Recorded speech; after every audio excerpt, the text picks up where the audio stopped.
Now at 6 o'clock, a man is stabbed in North Portland and the alleged suspect dies in police custody. Thomas Schultz is going to join us live from the scene with the latest coming up in our top story. Also, a Portland restaurant says the city's code rules for odor forced them to shut down. So now they're suing the city. What we know about the lawsuit coming up in 4 minutes. Plus,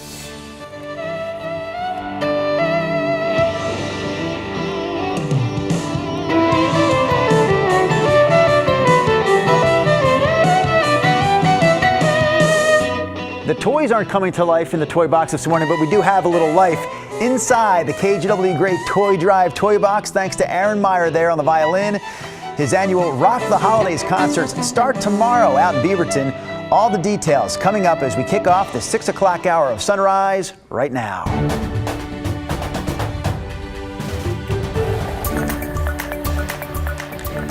Lots to cover this morning and a little bit of music as well as we say good morning. Thanks for joining us. It is a Thursday. China has the day off. So does Rod Hill. That's why Chris McGinnis is hanging out in the Weather Center. We are hanging out with the rain gear if you're headed outside in the next little while. Rain right now up and down the I-5 corridor. Here's the live look from downtown Portland. Rose City Sky Camera showing the slate gray sky, right? Well, from what you can see of it, still dark and early. 41 at PDX. The plan for today does not have much change in the temperature. Showers probably diminishing as we head towards the noon hour, especially if you're south of the Columbia River. I think a good chance that we wind up with some dry time today. Also, heads up, Wasco, Sherman County, and points east, winter weather advisory out there today. Here's a look at some of the roads. We'll take a closer look at this coming up in just a few minutes. Ashley?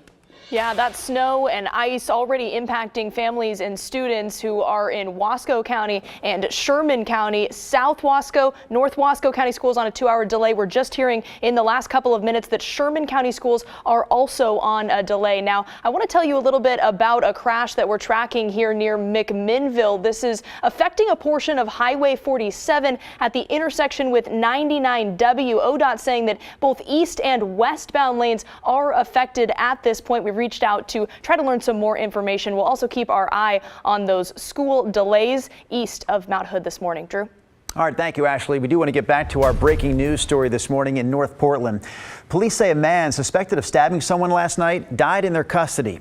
Officers say they handcuffed the suspect without using force, but the man lost consciousness and died at the scene. Thomas Schultz joins us live now in North Portland. So, Thomas, what else can you tell us? Well, Drew, police say that as soon as that suspect lost consciousness, they began administering CPR until EMS arrived to this intersection on North Interstate in Humboldt. Once EMS did get here, they continued administering CPR, but despite their best efforts, that man died. This all comes after this same man allegedly stabbed another man at a convenience store just a few blocks away on North Going Street. That happened around 10 o'clock last night. The victim in the stabbing was transported to the hospital with non-life-threatening injuries. It's not yet clear who either of these men are. As for the officers who were on scene with the man who died in custody, they'll be placed on administrative leave. That's standard protocol in situations like this one. The cause and manner of the man's death will be determined by a medical examiner. And you can hear traffic going behind us for a few hours overnight. This stretch of roadway from Alberta to North Going was blocked off. That has since been reopened. Drew? All right, Thomas Schultz with the latest for us this morning on that breaking news story out of North Portland. New this morning, a Northeast Portland restaurant is suing the city for $2.4 million because of its odor code. According to the lawsuit, Vietnamese restaurant Pho Gabo says it was unfairly targeted with multiple inspections and fines over cooking odors and was ultimately forced to shut down in February, all because of that odor code. In October, the city amended the code to exempt restaurants. Those new rules will start here in March. The St. Helens School District's new communications consultant resigned on Monday after a parent found out he was convicted of embezzlement earlier this year. The consultant was recently hired to help manage the district's ongoing sex abuse investigation. KGW's Catherine Cook has more after going to last night's St. Helens School Board meeting. How will you prevent this from happening in the future?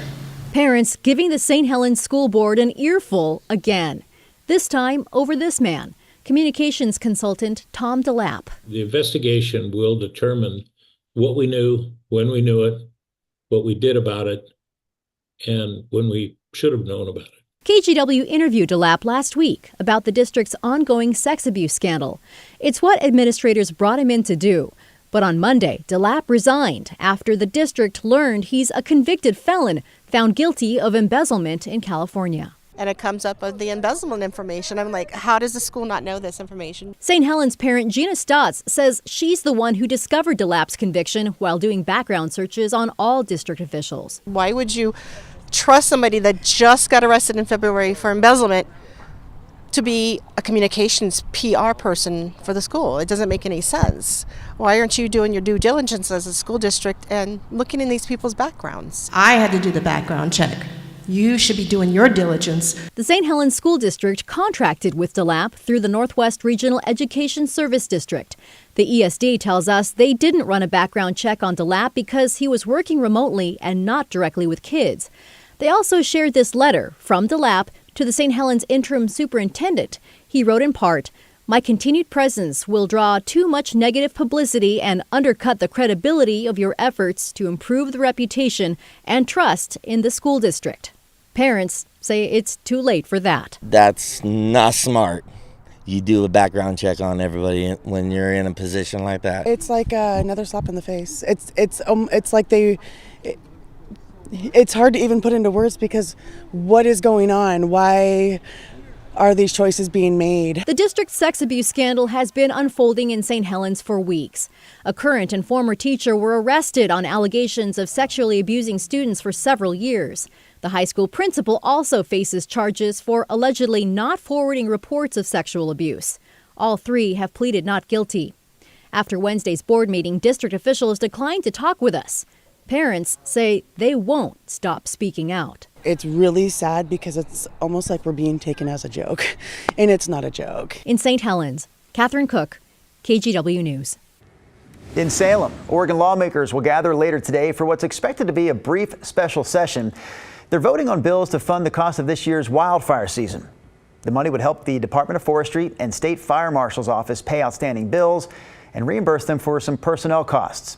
Veteran firefighters say Oregon wildfire seasons have gotten a lot worse in recent years. When I first started responding to large-scale conflagration fires, one theme was consistent. We went to Eastern Oregon. Slowly, we started responding to Southern Oregon, and then we saw an increase in large fires in Western Oregon. The federal government is expected to eventually cover more than half the cost of firefighting this year, wildfires specifically. But Governor Kotek and state lawmakers want that money to go out right now.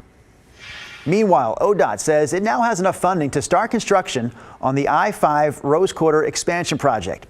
The agency set aside $250 million to go along with existing funding and a federal grant, so they have a total of $850 million at this point. That's still short of the estimated $1.9 billion price tag for this project, but it is enough to get it going.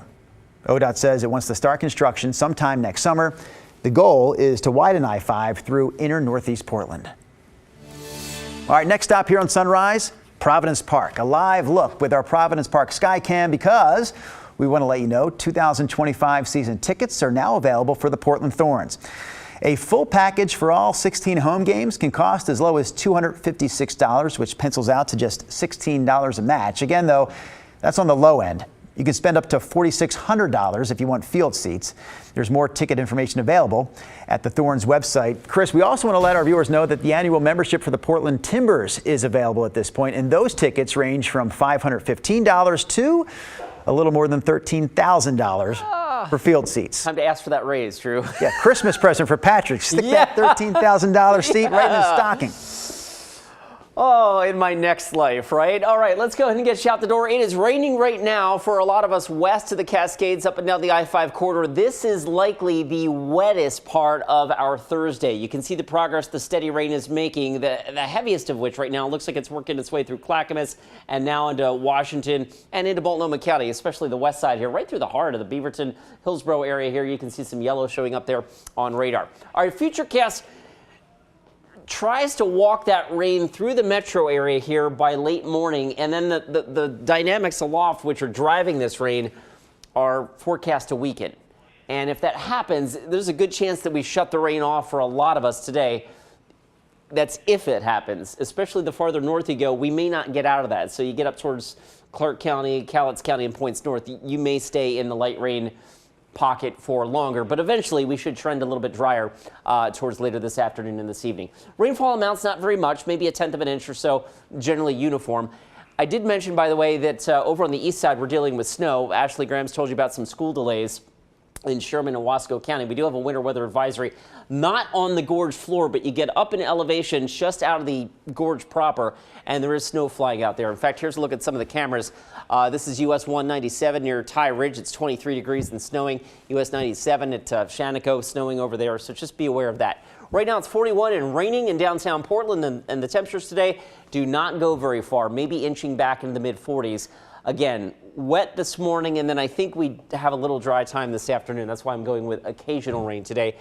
Drew, if you don't take anything away from my 7-day forecast other than this, rainy tomorrow. Friday and Friday afternoon is probably the wettest part of our 7-day going into the early part of Saturday. More on that in just a little bit.